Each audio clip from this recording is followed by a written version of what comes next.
สัมมาองค์เจ้าผู้ขาเนาะใสเก่าองค์พระธรรมลำคาวันธนาน้อมไหวพระคุณไทยหมู่สงฆ์แล้วกลับลงแผ่นพื้นเจ้าที่มงคลน้อมกมลสักการะเจ้าที่ทานอารามอันทุลีไปกำบุลิงลังกาเมดอนผู้ตาคำเล่าเจ้าผู้ฮักษาบ้านแล้วที่หมายไปด้านที่ทั้งสี่ประตูเมือง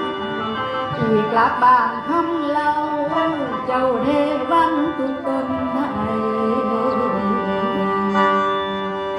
แล้วที่หันมาไหวพระใหญ่ในสีมาพระศรีรัตนมุนีสีมงคลองค์เจ้า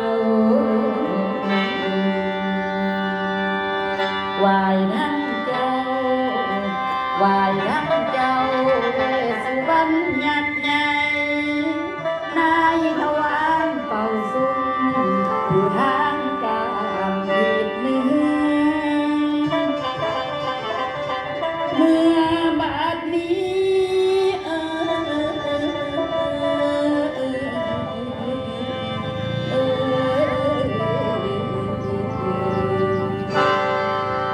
บาดนี้ที่ราศีเลิกของฉลองโบสถ์เทพที่มีโลกผู้พาทาสีมา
ลำไหลทาง